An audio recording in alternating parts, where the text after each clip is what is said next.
नमस्कार। म आज गोबरको पनि गणेश हुन्छ भन्ने सन्दर्भमा केही कुरा जानकारी गराउन गइरहेको छु।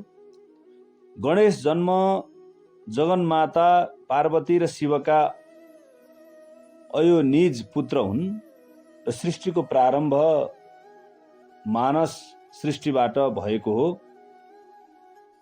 जगतलाई रजोगुण तमोगुण र धपक्क बनाएपछि प्राणीहरूको सृष्टि अन्य तरिकाले हुन थालेको पाइन्छ। द्वापर युगसम्म द्रौपदी कुन्ती लगायतका नारीहरूकै जन्म गर्भाधान प्रक्रियाबाट भएको होइन। कलियुगमा पतञ्जलिले पनि आमाको गर्भमा वास गर्नु परेर संसारमा 4 प्रकारको वनस्पति एवं पशुपक्षीहरू जन्मिन्छन्। पशुपक्षी आदिले फूल पार्छन्, कोरल्छन्, बच्चा पैदा गर्छन्। दोस्रो स्टेजमा पसिना वा गर्मीबाट उत्पन्न प्राणीहरू जस्तै जुम्रा, चाया, लामखुट्टे आदि। तेस्रो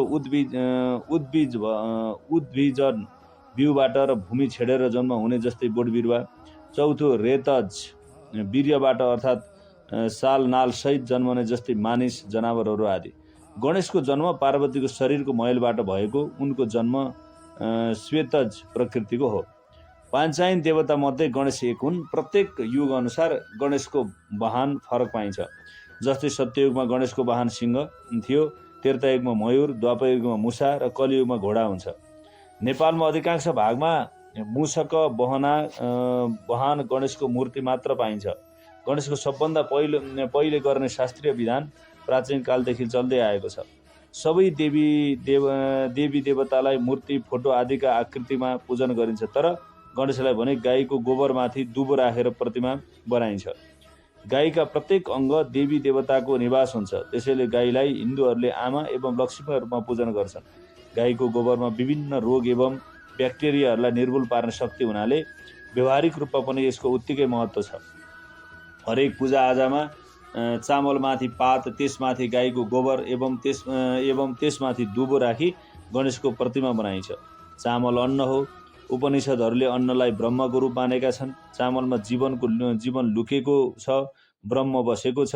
गाईको गोबरमा सम्पूर्ण देवी देवता बस्दछन्। दुबो कहिले नमर्ने झार हो। दुबोले अमृतको प्रतिनिधित्व गरेको छ। गोबरले सम्पूर्ण देवी देवताको प्रतिनिधित्व गरेको छ। अन्नले ब्रह्माको प्रतिनिधित्व गरेको छ। यसै गरी चराचर जगत आत्मा, देवी देवता र परमात्माको मिलन भएको आकारलाई गणेशको प्रतीक मानिन्छ। दुबो महाऔषधि हो। नियमित खाएमा आँखाको ज्योति, स्मरण शक्ति र शारीरिक शक्ति बढ्छ। पिसेर लगाएमा दुबी लगायतका रोगहरू विषेक हुन्छ, सन्चो हुन्छ। छालालाई उज्यालो र बलियो बनाउँछ। व्यवहारिक दृष्टिले हेर्दा दुबो र गणेशका विशेषताहरू समान छन्। दुबो पूर्ण रूपमा मरिसकेपछि पनि पानी, मल आदि पाए भने पुनः उम्रन्छ। दुर्वा पीयूष सम्भवा। त्यसकारण शास्त्रमा दुबोलाई अमृतबाट उत्पन्न झार मानिएको छ। यसकै आधारमा आयुर्वेदका विज्ञहरूले यसमा अमृत पाइन्छ भनेका छन्। गणेशले पनि एकपटक मारिएर पुनः जीवन पाउनु भएको थियो। त्यसैले दुबोलाई गणेशसँग नजिक बनाइएको हो। हात्तीले दुबोलाई असाध्यै रुचाउँछ, मन पराउँछ। गणेशको शिर हात्तीकै छ। त्यसैले पनि गणेशको प्रतिमा बनाउँदा दुबोको प्रयोग गरिएको हो। गणेश शब्द गण र ईश मिलेर बनेको छ, जसको अर्थ गणहरूका मालिक हुन्छ। अहिले पनि सेनामा गणपति हुन्छन्। त्यस्तै भगवान श्री गणेश पनि देवसेनाका गणपति, सेनानायक हुन्छन्। सेनापति भएकै कारण गणेशको पूजा सबैभन्दा पहिले गरिएको हो। वेदका मन्त्र पनि उसलाई गणका निधिहरूका, सुखका, संसारका कारण तत्त्वका रूपमा वर्णन गरिएको छ। सेनापतिले राष्ट्रको सुरक्षा गरे जस्तै हरेक धार्मिक अनुष्ठानमा आउने बाधालाई गणेशले सेनानायक भएर हटाइदिनुहुन्छ। त्यसकारण उहाँको पूजा सबैभन्दा पहिले गरिन्छ।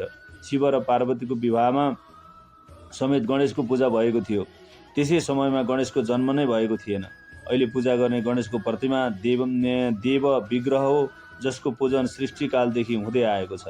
गणेशको जन्म एवं गणाध्यक्षको पद चौथी तिथिमा प्राप्त भएकाले भक्तहरूले मङ्गल चौथीबाट गणेशको पूजा गर्दछन्। गणेश शुभ मङ्गल र नेतृत्वकर्ता हुनुहुन्छ। ज्योतिष शास्त्र अनुसार मङ्गल ग्रहलाई सेनापति र भूमिपुत्र पृथ्वीको छोरो मानिन्छ। पृथ्वीमा रहेका सम्पूर्ण देवताका नायक गणेश हुन्। ग्रहहरूका मङ्गल एवं देवताहरूका गणेश सेनापति भएकाले गणेशको पूजा मङ्गलबार गरिन्छ।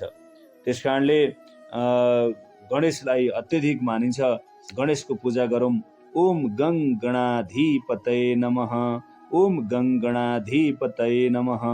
ओम गङ गणाधिपतये नमः भनेर गणेशलाई पूजन गर्ने, टाढा टाढा यात्रा गर्दा गणेशलाई सम्झिने कार्य गर्नाले र गोबरको गणेश बनाएर दुबो राखेर पूजा गर्ने कारणले गर्दा गोबरको पनि गणेश हुन्छ भनिएको हो भन्ने जानकारी यहाँहरूलाई गराएँ। हवस् त, सबैको जय होस्।